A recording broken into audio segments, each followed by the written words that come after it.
नमस्कार, मी सचिन कुलकर्णी. आपण पाहताय शिवशाही न्यूज. शिवशाही न्यूजच्या अन्नदाता या सदरावर मी आपल्या सगळ्यांचं स्वागत करतो. खरं तर भारत हा कृषीप्रधान देश समजला जातो आणि त्यातही महाराष्ट्रातील पश्चिम महाराष्ट्राचा जो भाग आहे, याला ऊसपट्टा म्हणून ओळखलं जातं.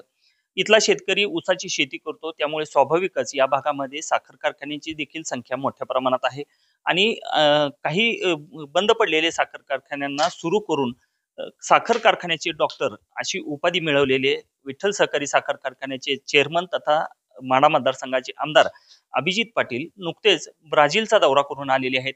ब्राझील हा खरं तर ऊस शेती आणि साखर उत्पादनासाठी जगभरात ओळखला जाणारा देश आहे.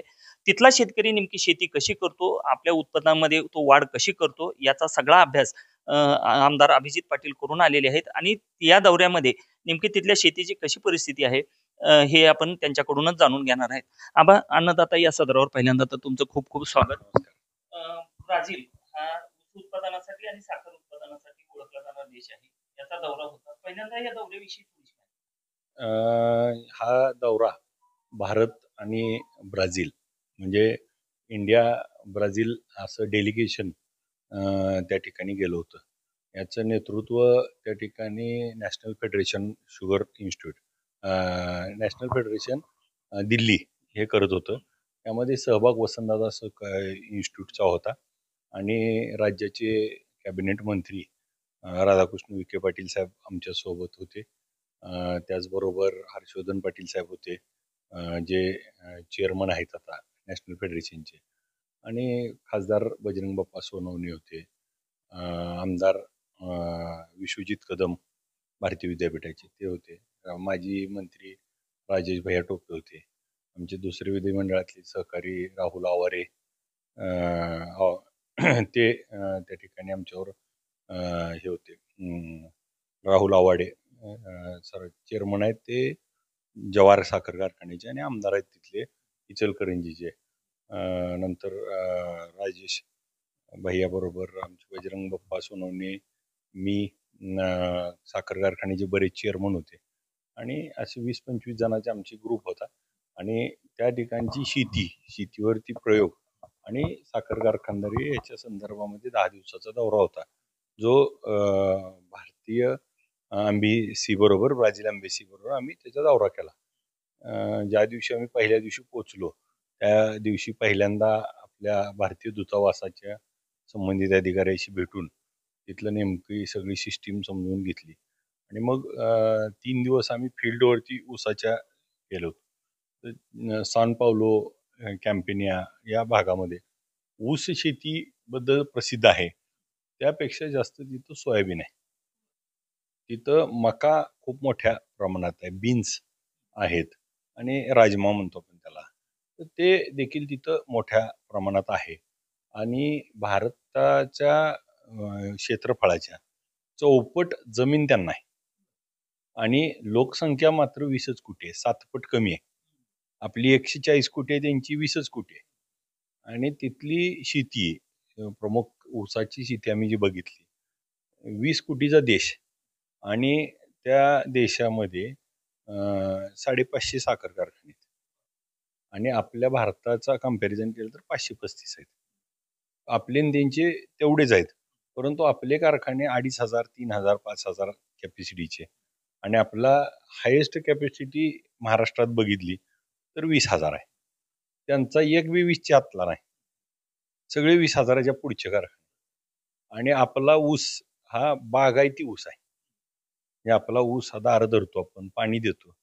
तिकडचा ऊस हा जिरायती आहे, म्हणजे तिकडं डोंगराचा प्रदेश आहे, कमी जास्त डोंगर, आणि त्या परिसरात असा की एवढे मोठे डोंगर आहेत, म्हणजे उंचीला कमी परंतु असे सपाट डोंगर, आणि त्या डोंगरावरती आडव्या साऱ्या मारून साधारणपणे तिथं आम्ही उतरून काय प्लॉटवर बघितलं, 5 फूट, 5.5 फूट, 6 फूट असे 3 साईजेस, 5 आणि 6 दोन ह्याच्यात 1.5 फुटाचं अंतर अशी लागवड तिथं ऊसाच्या बाबतीत होते.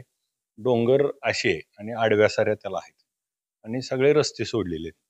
तिथं जिरायत शेतीचा मार्ग असा आहे की तिथं 12 महिन्यामध्ये 10 महिने पाऊस पडतो, 2 महिने फक्त जानेवारी आणि फेब्रुवारीत पाऊस पडत नाही, तर एरवी नेहमी पाऊस पडतो. आणि पाऊस चांगला पडत असल्यामुळं नॅचरली त्यांना इतकी मोठी देण आहे की तिथं 85 लाख हेक्टरवरती त्या ठिकाणी ऊसाचं पीक आहे आणि भारताचा विचार केला तर 53 लाख हेक्टर. आपलं गेल्या हंगामात भारताचं 305 लाख टन साखरेचं उत्पादन झालं आणि त्यांचं 650 लाख विथ इथेनॉल. म्हणजे आपल्या किती पुढे आहेत ते. त्यामुळं पण आपल्यातलं असं आहे की आपल्याकडे ऊसाला आपली लोक शेतकरी खूप मेहनत करतात. ऊसाला खत टाकणं, बांधणी करणं, सगळं फवारण्या करणं हे तिथं काहीच करत नाहीत. तिथं फक्त ऊस लावतात. 13,000 रुपये खर्च येतो आणि परत काही खर्चच नाही. बागायतच पीक नाही. जिरायत म्हणजे आपण मंगळवेढ्याला गेल्यावर कसं ज्वारी पेरतो तसं मंगळवेढ्याला बगल तिथवर ज्वारी आहे का, तसंही बगल तिथवर ऊस आहे. आणि त्याला अख्ख्या बगल तिथं कुठंच लाईटचा डाम दिसत नाही, विहीर नाही, बोर नाही, पाणी द्यायचं नाही, शेतात माणूसच नाही. नॅचरलच आहे की पाऊसच पडतोय. त्याच्यामुळं बाकी काही तिथं खर्च नाही. आणि ऊस लावल्यावर आपल्याकडं लागणीनंतर खोडवा घेतो आणि लयच आपल्यात आळशी शेतकरी आहे म्हणला तर निडवा म्हणतात त्याला. ती पण आळशी शेतकऱ्याला, पण तिथं 10 पिकाच्या आत घेतच नाही. एकदा ऊस लावला की 7, 8, 10 पिकापर्यंत ती फक्त तोडायचाच. पुढच्या वेळेस तर खर्चच नाही काय. पहिल्यांदा लागणीलाच खर्च होतो, परत खर्च नाही. आणि अख्ख्या देशात फक्त 70,000 ऊस आहे शेतकरी. म्हणजे आपल्या 2 कारखाने सभासद तेवढे असतील. म्हणजे अख्ख्या देशात 70,000 शेतकरी. त्यांच्यातला लहानातला लहान शेतकरी 5,000, 10,000 एकराचा. त्यामुळे बारके शेतकरी म्हणजे तीच बारका. आणि साधारणपणे तिथल्या ऊसाच्या शेतीत जी आम्ही माहिती घेतली त्याच्यात 30%च फक्त शेतकरी हा कारखाना नसलेला आहे. म्हणजे 70% ऊस हा कारखान्याचाच आहे.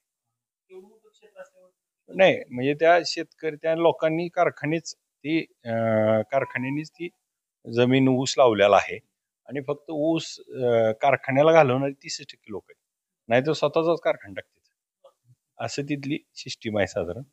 आणि तिथं ऊसाच्या बाबतीमध्ये माहिती घेतली आम्ही त्यावेळेस. CTC त्यांचं रिसर्च सेंटर आहे, त्याला आम्ही एक दिवस होतो. जसं आपल्या इथं वसंतदादा इन्स्टिट्यूट आहे, आपलं पाडेगाव संशोधन केंद्र, तसं ते CTC म्हणून आहे, खूप प्रगत आहे. आपल्या इथं भारतामध्ये 17 वर्ष लागतात एक जात तयार करायला, व्हरायटी. त्यांनी गेल्या 3 वर्षात 14 जाती डेव्हलप केल्या. आणि आपण 17 वर्ष लागतात. आता आपल्याला पिरियड आहे तसं 9 वर्षात आता तिकडचे देश ते जात डेव्हलप करतायत, जसे आपल्या 17 वर्ष. आणि आता ते AI वापरतायत, 6 वर्षात करतायत. आता पुढचा अपकमिंग. आणि त्यांच्या जाती व्हेरिएशन्स, त्याचे ब्रीड, त्याची ही, आणि त्याच्यावर खूप चांगलं संशोधन चालू आहे. त्यांनी 2020ला हे टार्गेट घेतलंय की त्या देशाचं उत्पादन दुप्पट करायचंय. म्हणजे आजच 650 लाख आहे, आता ते दुपटीवर न्यायला लागलेत. म्हणजे हा खूप मोठा तो त्या ठिकाणी विषय होणार आहे आणि त्याच्यावर त्यांचं संशोधन सुरू आहे. तिथं साधारणपणे 68%, 67, 68, 65 ते 67% साखर काढली जाते आणि उर्वरित इथेनॉल काढलं जातं. अशी तिथली मेथड आहे. आणि ऊसाच्या शेतीच्या बाबतीत जे बघितलं की जसं कोल्हापूर साईड आहे तसं सुपीक जमीन आहे, डोंगराळची, तांबडतुंडी लाल मातीची जमीन. आणि साधारणपणे तिथे ॲव्हरेज रिकव्हरी ही पीक पकडल्यानंतर पीकला ती 15, 15.5 आहे आणि तिथली ॲव्हरेज रिकव्हरी 13-17 आहे. म्हणजे हा एक खूप मोठा ॲडव्हान्टेज आहे त्यांना की रिकव्हरी त्यांची इतकी हाय लेवलला आहे. आपली रिकव्हरीची परिस्थिती बघितली 8, 9, 10, 11च्या पुढे जात नाही, 12. त्यांची रिकव्हरी ती 13-15 पर्यंत जाते. आणि त्यांच्याकडं 100% मेकॅनिकल हार्वेस्टिंग. त्यामुळं एकही मजूरच नाही आणि कारखाने सगळे ऑटोमेशन केलेत. म्हणजे आपल्या विठ्ठल कारखान्याचा हिशोब केला तर आपल्या विठ्ठल कारखान्यात 1,000 कामगार लागतात आणि आपला 7,500 हजाराचा कारखाना आता यावर्षी एक्सपान्शन झाल्यामुळं 12-14 हजारानं चालेल. आपल्यात 1,000 कामगारापेक्षा जास्त लागतात. आणि तिथं जी कारखाना आम्ही व्हिजिट केला 25,000 टनाचा होता आणि त्याला 180 कामगार होते. ज्यामुळं त्यांच्याशी कॉम्पिट आपलं होणं म्हणजे तिथली एक टेक्निकल गोष्ट सांगतो. आपल्या रोलर मिल जे आहेत आपण 4 मिल टेंडम असतो किंवा 5 मिल टेंडम, तिथं 6 मिल टेंडम आहे. म्हणजे 5 मिल लावायच्या का 6 लावायच्या का 4 लावायच्या. जनरली आपल्यात प्रॅक्टिस 4ची आहे. अजून एक 5वी टाकली तर क्रशिंग वाढतं. तिथं 6 मिल आहेत आणि त्यांचा जर हिशोब केला तर त्यांची टेक्नॉलॉजी म्हणजे आपलं RPM जे आहे मिलचं, तर आपल्या इथं 3 ते 4 RPM आहे आणि जगात 7.5च्या पुढं नाही असं सांगतात. परंतु त्यांचं जर आत्ताची परिस्थिती बघितली तर 12 RPM वर चालवते ती. म्हणजे आपल्यातला जो 5,000 टनी कारखाना आहे तो 12,000 टनांना चालवतो. तर RPM इतकं आणि त्याची स्ट्रेंथनिंग एवढी चांगली आहे. तिथलं CTC बघण्यासारखं आहे. म्हणजे तिथलं संशोधन केंद्र, नवीन जाती त्या ठिकाणी डेव्हलप करतायत. वेगवेगळे त्याच्यावर प्रयोग करतायत. म्हणजे त्याच्यामध्ये जीन्स काय बदल झाले, खोडकिडी काय आहे का, त्याच्यावर येणारे रोग आहेत, प्रतिकार आहेत, त्याच्यावर औषध असतील, शुक्रचं प्रमाण कसं वाढवावं, ते सगळ्या पानावरती पानं फुलावी, तांबडा रोग असेल, त्या भागात पण काही रोग आहेत, त्याच्यावर त्यांनी आळा घालणे त्याच्यासाठी खूप काही काम करतायत. उमणीसारखी आहे त्याच्यावर काम चांगलं चालू आहे आणि जगाच्या पुढं त्या ठिकाणी ते विचार करतायत. त्यामुळं शेतीमध्ये ऊस उत्पादनाबरोबर इतर पण पिकं आहेत. ऊसामध्ये खूप पुढे आहेत. आता तुम्ही रोगांचा विषय काढला. आपल्याकडं जनरली तांबडा पडतो, चिकटा पडतो, मावा पडतो. अशा रोगांची सामना करताना तिकडचे शेतकरी काय नेमका उपाययोजना करतात? त्यांनी त्याच्यात आता अभ्यास असा केला आहे की आम्ही त्या संशोधन केंद्रात लॅबमध्ये गेलो होतो. तर त्यांनी त्या जीन्सवरतीच प्रयोग केला आहे. म्हणजे मूळ त्याचा गाभा ते करताना ज्या ह्याच्यातनं रोग तयार होतोय ती बाजूला काढून दुसरे वापरत आहेत आणि ज्याच्यातनं प्रयोग करतात. त्यामुळे त्याचं प्रमाण खूप कमी आहे तिथं. तशी केलेली आहे. त्यामुळं त्यांची ॲडव्हान्स टेक्नॉलॉजी आहे, AI वापरतात ते. आणि आपल्याकडे काय झालं, आपण ठिबक करू म्हणतो, आपण खत टाकतो, बांधणी करतो. तिथं खर्चच नाही हो. म्हणजे आपण जसं ज्वारी आहे ना, तसंच आहे ती. त्याच्यामुळं लय तिथं म्हणजे त्याच्यावर ही फक्त जाती चांगल्या डेव्हलप केल्यात त्यांनी आणि निसर्ग मोठा कृपा आहे त्यांच्यावर. आणि त्याचबरोबर बाकीची पिकं पण मोठी आहेत तिथं. आणि जगातलं सगळ्यात मोठं जे अमेझॉनचं जंगल आहे ती तिथं आहे. त्याच्यामुळे त्यांचा ॲटमॉस चांगला आहे, आपल्यापेक्षा शुद्ध हवा आहे. आणि त्यांनी तिथं काय केलं की 4 व्हीलर गाड्या ज्या आहेत सगळ्या, त्याला कंपल्सरी पेट्रोल केलेत. म्हणजे डिझेल नाही. डिझेल असल्यावर प्रदूषण वाढतं. पेट्रोल ठेवल्यामुळं त्याचा दुसरा एक फायदा होतो. तिथं फ्लेक्स इंजिन आहेत. त्याच्यामुळं ज्या गाडीमध्ये पेट्रोल टाकायचे की त्याच्यात 30% इथेनॉल मिश्रण आहे. आपल्या देशात 20%ला मान्यता आहे. आपल्यात 30% देणं गरजेचे आहे. ते आम्ही मागणी करतोय. आणि 30% मिश्रणीचं पेट्रोल किंवा 100% इथेनॉल ही त्या गाडी सोडणाऱ्याच्या हातात ऑप्शन आहे. त्यामुळं त्यांच्याकडं 85% गाड्या त्या असल्यामुळं ऊसाच्या जी इथेनॉलची गरज आहे ती सगळी त्यांनीच भागवतात. आणि सरकारनं त्यांना त्यांचं लेफ्टिड आहे तिथं, म्हणजे डाव्या पक्ष आहे तिथं, त्यांनी त्या ठिकाणी तो निर्णय असल्यामुळं आणि 1940 साली त्यांची साखर कारखाना सुरू झाली. म्हणजे खूप जुने आहेत ते. आणि त्यांचं ड्रास्टिंग चेंजेस होत होत 2007 पासून खूप. आणि मागच्या 20 वर्षात त्यांच्याकडे फ्लेक्स इंजिन आलेत, अजून आपल्या भारतात नाही. त्यामुळे ते पुढच्या टेक्नॉलॉजीचा विचार करतायत. आणि green hydrogen, jet fuel, secondary ethanol, बगॅजपासून इथेनॉल, ह्याच्यावर आता त्यांचे यशस्वी प्रयोग सुरू आहेत. 5 फॅक्टऱ्या. तिथली रायझन म्हणून एक कंपनी आहे, त्यांना भेट दिली होती. त्यांचे 34 कारखाने होते. त्यांची भेट झाली होती. त्यांच्या ऑफिसला मिटिंगला गेलतो. आपल्या इथं जसं नॅशनल फेडरेशन काम करतं तसं तिथे UNE म्हणून आहे, त्यांच्याशी पण भेटलो होतो आम्ही. लिगल फॉर्मला भेटलो होतो. तिथल्या सॉईलच्या संदर्भातल्या. तिथलं खूप ॲडव्हान्स आहे आणि तिथं पाऊस नॅचरली पडत असल्यामुळे त्यांचाच खूप चांगला हे आहे. खरं तर आपल्या सोलापूर जिल्ह्यामध्ये पूर्वी पारंपरिक शेती केली जायची, भुसार पिकं घेतली जायची. गेल्या 30-40 वर्षाच्या कालावधीमध्ये ऊस शेतीमुळे खरं तर शेतकऱ्यांच्या आयुष्यामध्ये आमूलाग्र बदल झाला, सुबत्ता आली, संपत्ती आली. परंतु ऊसामध्ये सुद्धा येणारे जे आधुनिक तंत्रज्ञान आहे त्याचं शेतकरी पालन करताना दिसत नाही. पारंपरिक शेतीमध्येच अजून रमलेला आहे. शेतकऱ्यांना आधुनिक शेती आणि हे नवीन तंत्रज्ञानाकडे वळवण्यासाठी काय करता येईल आता? महत्वाचं त्याच्यामध्ये असं आहे की पाडेगाव संशोधन केंद्र असेल, वसंतदादा असतील, इन्स्टिट्यूट असेल, अशा ज्या सरकारच्या विद्यापीठ आहेत ह्यांनी याच्यावरती नवीन ॲडव्हान्स टेक्नॉलॉजी वापर करून जे सस्टेनेबल आहे, म्हणजे आता जसं बारामती केविकेने AIचे वापर करून उत्पादन दुप्पट करणार आहेत. आज काय आहे, कोणताही शेती असू द्या नाही व्यवसाय असू द्या, माणसाला ज्याच्यात पैसे मिळतात तो माणूस ते जास्त करतो. आता आपली शेती परवडत नाही का, तर आपलं एकरी उत्पादन कमी आहे आणि आपलं एकरी उत्पादन खर्च जास्त आहे. तर एकरी उत्पादन खर्च कमी होऊन एकरी उत्पादन वाढवलं आणि त्याला जर एकदा परवडती म्हणलं तर ऑटोमॅटिकली लोकांचा कल त्याकडे वाढतो. पण तो वाढवण्यासाठी त्याचं एकरी उत्पादनावरती आणि त्याचे चांगल्या व्हरायटी डेव्हलप करणं, हे काम करणं, हे एक आता करणं गरजेचं आहे. आणि आपल्या आणि तिकडच्या गोष्टीचा विचार करता ब्राझीलमध्ये सोयाबीनसारखं पीक असेल, तिथं मका असेल, त्याच्यावर देखील त्यांचे इथेनॉल प्रोडक्शन मक्यावर होतं. सोयाबीन बीन्स असतील त्याचे DOC दिल्या जातात, एक्स्ट्रॅक्शन ऑइल्स काढलं जातं आणि त्यांची ही आहे. आपल्या भारताची आता जी जर बघितलं सोयाबीनची, आपल्याकडे एवढा पेरा आहे, एवढा असून सुद्धा आज फक्त आपण 18 ते 20% आपल्या इथं क्रूड ऑइल खायचं, जे क्रूड ऑइल नाही सॉरी एडिबल ऑइल, हे आपण पिकवतो. आणि आज पण आपल्याला बाहेरच्या देशातनं 80% हे आयात करावं लागतं आणि ते रिफाईन करून आपण विकतो.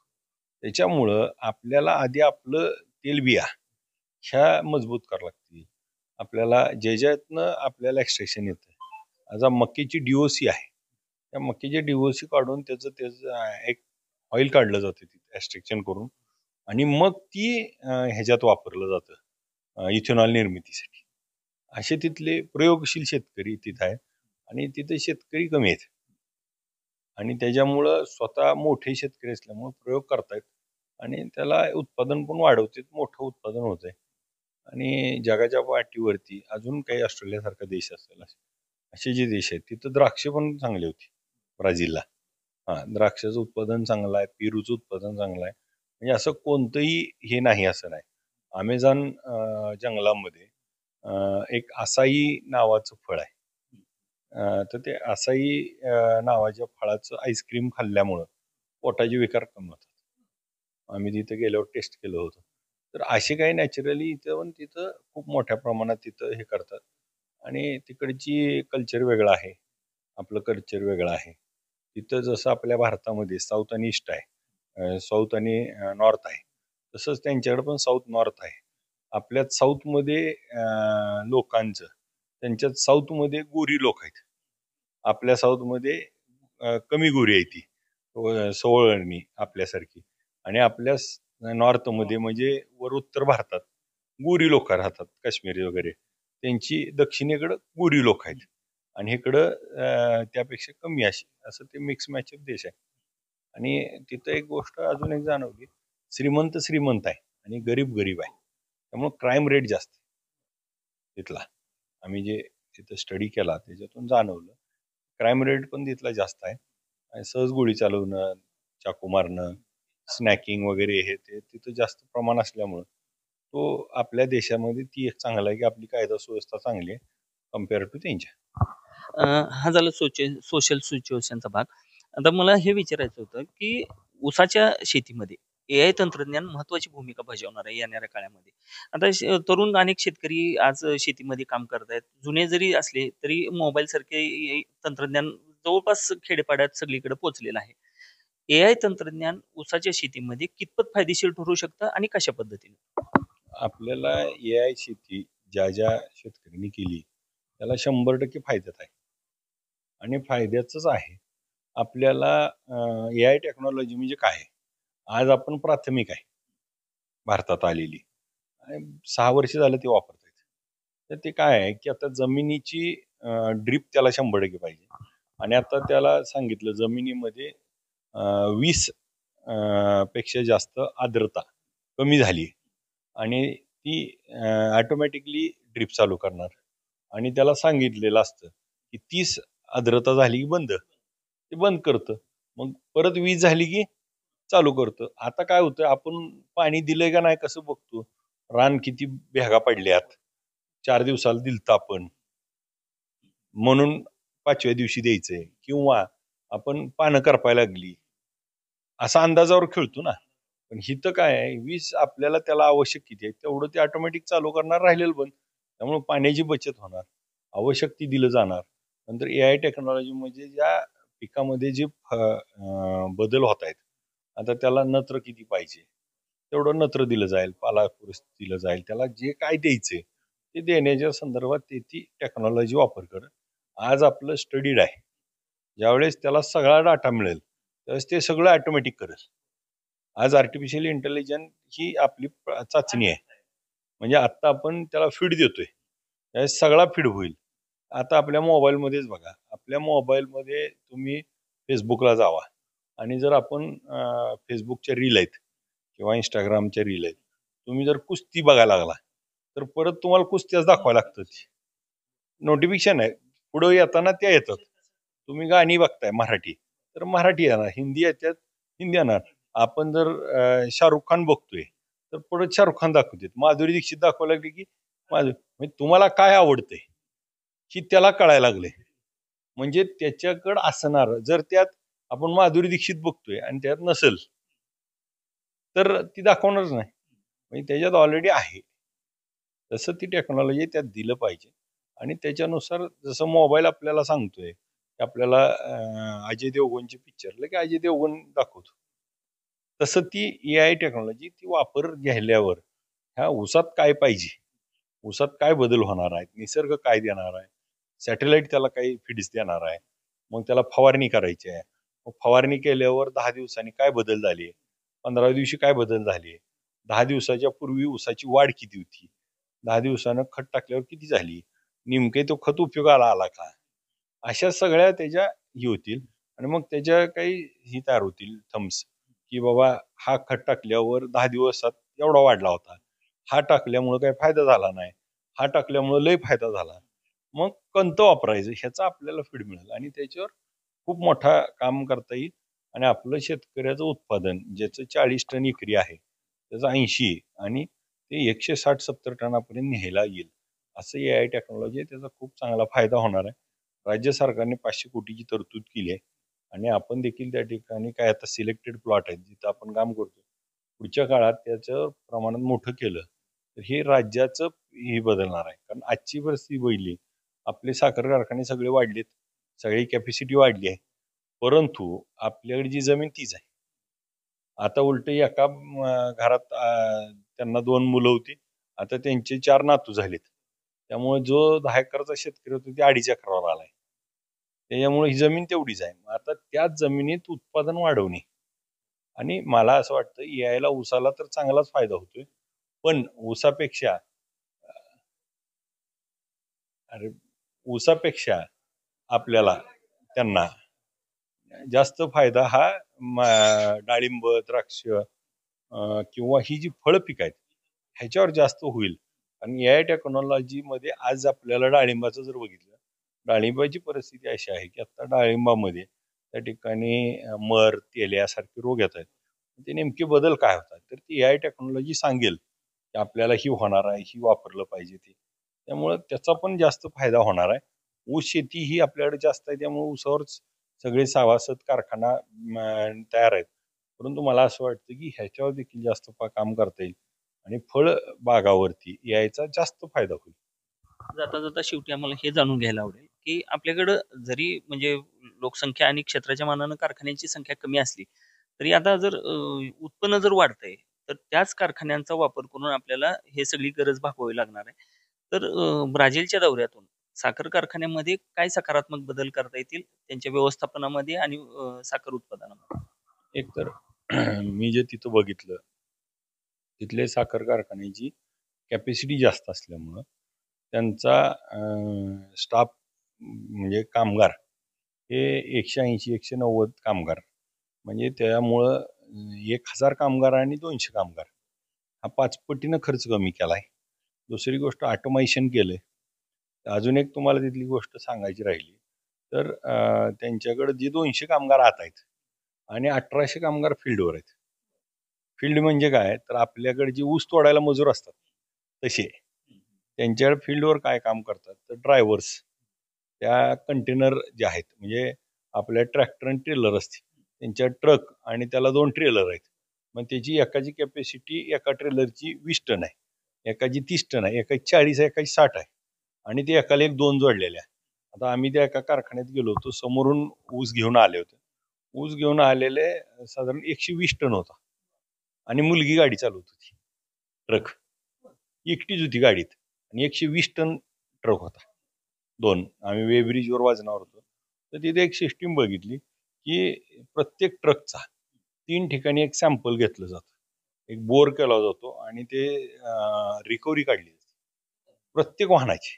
ही एक गोष्ट तिथं वैशिष्ट्यपूर्ण होती की प्रत्येक वाहनाची रिकव्हरी काढली जायची तपासूनच. कारखान्यात आल्यावर ऊस तुटून कारखान्यात आल्यावर कारखान्याच्या काटा झाल्यानंतर काट्याच्या आधी चेक केलं जायचं आणि मग काठ्यावर जायची. म्हणजे तो एक अजून एक ॲडव्हान्स होता विषय. आणि तिथं साखर कारखान्यात मी जसं म्हणलं ना की 30% ते 50% पर्यंत इथेनॉल डायव्हर्जन करता येतं त्यांना इझिली. त्यांच्या डिस्टिलरी 10 लाख टन आहे, 10 लाख लिटरचे आहेत, 12 लाख, 15 लाख, 40 लाख लिटरच्या. त्यामुळं त्यांच्याकडे ऑप्शन आहे की साखर काढायची का इथेनॉल काढायचं. आपल्यात आणि त्यांच्यात फरक काय बघा.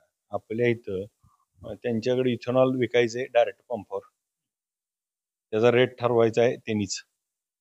आपल्या इथं देशात काय इथेनॉलचा भाव ठरवतंय केंद्र सरकार, ऊसाचा भाव ठरवतंय केंद्र सरकार FRP, साखरेचा भाव ठरवते MSP केंद्र सरकार, ऊस तोडणीचा भाव सरकार ठरवते, कामगाराची पगार वीज बोर्डाप्रमाणे कोण ठरवते सरकार, आणि लाईटचा भाव कोण ठरवते तिथं किती महिन्याला साखर विकायची सरकार ठरवते, एक्सपोर्ट करायची का नाही सरकार ठरवते. त्यामुळं सगळं कंट्रोल्ड बिझनेस आहे भारतातला. म्हणजे सरकारच्या शिवाय काही होत शकत नाही आणि तिथं सरकारनं काहीच हातात ठेवलं नाही, सगळं त्यांना दिले. ह्याच्यामुळे ते पुढे आहेत. म्हणजे सरकारनं जिथं बंधनं घातलीत ती नाईलाज झालीत. तिथं आपल्या इथं भारतामध्ये एक्सपोर्ट त्यांच्या देशाला साखर लागती किती 80-90 लाख टन आणि ती बनवतात 600 लाख टन. म्हणजे ते एक्सपोर्ट करतात जगाला आणि मग तिथं जर बंधनं आली तर त्यांचा देश पुढे जाईल का. तसं भारतात गेले 3 वर्ष झालं साखर एक्सपोर्टला बंदी आहे. म्हणजे मग सरकारनं शेतकऱ्याची किती मोठी गळचिपी आहे. ही बंदी उठवली. मध्यंतरी 10 लाख टनाला परवानगी दिली. 3200 साखरेचा भाव 3700-3800 ला गेला. आज जागतिक बाजारात 4300-4400 रुपये भाव चालू आहे आणि भारतात मात्र आपण 3500-3700 विकायची. ही जर एक्सपोर्ट बंदी उठवली आणि निर्यात करायला लागलो, देशातली साखर बाहेर गेली तर देशातल्या साखरेला किंमत येईल. परंतु सरकारनं कंट्रोल केल्यामुळं आणि अशा काही पॉलिसीजमुळं हे सगळ्या अडचणी आहेत. तिथं मिक्स आपल्या इथं कसं कोऑपरेटिव्ह आहे, तिथं खूप 30-40 कारखाने फक्त कोऑपरेटिव्ह, बाकीचे सगळे प्रायव्हेट आहेत आणि मोठे प्लेयर आहेत.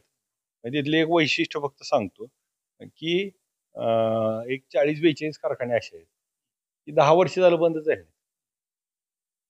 बंदच नाहीत. 365 दिवस ऊस गाळती तीच, भानगडच नाही. ऊसच इतका आहे की त्याची वाहने येते ती पाऊस पडला लय एक दिवस थांबते, घोटाळा झाला 1-2 दिवस थांबते, नाही तर चालूच आहे. मग त्यांच्यातली सरासरी बघितलं तर 268 दिवसापेक्षा जास्त कारखाने चालते. आपल्या इथे 100 दिवस चालते.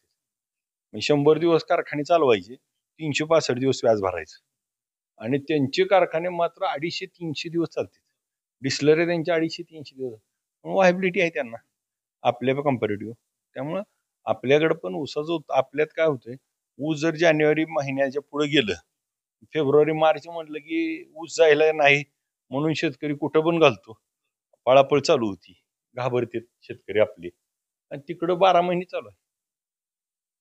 त्यामुळं आता आपल्याला ह्या भीतीचा फायदाही घेतला जातोय, परंतु पुढच्या काळात आपल्याला ह्या सगळ्या गोष्टीवर विचार करून काम करावं लागेल. दरवर्षी एक त्यात प्रश्न असतो, ऊस दराचा प्रश्न आहे. तर ऊसाचे दर कसे असतात आणि ते त्यांची 2 सिस्टीम बघितल्या आम्ही. 70% ऊस हा कारखान्याचाच आहे. म्हणजे त्यांची स्वतःचाच कारखाना आणि स्वतःचाच ऊस. म्हणजे ज्याचा ऊस आहे त्यानंच कारखाना टाकलाय थोडक्यात. 70% ऊसच तसा आहे. 30% जो ऊस आहे तो फक्त घेतला जातो. आता बदल बघा, ज्वारी ही जिरायत आहे आणि ऊस हा आपला बागायत आहे. ज्वारीचा भाव कमी असतो तसा. तसं त्या भागात जिरायत असल्यामुळं तिथं 60 रिहान ते 90, 160 150 दिरांपर्यंत रेट आहे. म्हणजे साधारणपणे भारतीय किमतीचा विचार केला तर 1400-1500 रुपयानं 2200 रुपयेपर्यंत ऊसाचा भाव आहे. त्यामुळं तो ऑलमोस्ट तिकडचे जिरायत शेतीच्या मानानं तो जास्त आहे त्यांना. आता आपला उत्पादन खर्च जास्त आहे. आपलं पीक पण चांगलं आहे त्यांच्यापेक्षा. फक्त त्यांना नॅचरली क्लायमेट चांगलं असल्यामुळं त्यांना जास्त मिळतं, एवढाच फरक आहे. उत्पादन खर्च कमी आणि उत्पन्न जास्त. आणि काहीच खर्च नाही ना. पाऊस 10 महिने पडतंय. खत एकदा ते फवारणी संपला विषय. आपल्यावानी काय 3 खत टाका आणि 4 बाळबांनी भानगड नाही, काहीच नाही. एकंदरीतच आमदार अभिजित पाटील यांनी ब्राझीलचा जो दौरा केलेला आहे, त्यांनी तिथे जो अभ्यास केलेला आहे, तिथले शेती पीक पद्धती, शेती यांचा अभ्यास केलेला आहे आणि साखर कारखान्यांचा देखील अभ्यास केलेला आहे. नक्कीच त्यांच्या या अभ्यासाचा आपल्या परिसरातील आणि ते माढा मतदारसंघ असेल किंवा पंढरपूर मंगळवेढा मतदारसंघ असेल, विठ्ठल सहकारी साखर कारखान्याचं कार्यक्षेत्र असेल, यातील शेतकऱ्यांना या त्यांच्या अभ्यासाचा नक्कीच फायदा होईल भविष्य काळात. व्हिडिओ जर्नलिस्ट तानाजीसह सचिन कुलकर्णी, शिवशाही न्यूज. ताज्या घडामोडी जाणून घेण्यासाठी शिवशाही न्यूज यूट्यूब चॅनलला सबस्क्राईब करा. आपण हा व्हिडिओ फेसबुकवर पाहत असाल तर फेसबुक पेज फॉलो करा आणि शिवशाही न्यूज.com या आपल्या वेबसाईटलाही भेट द्या.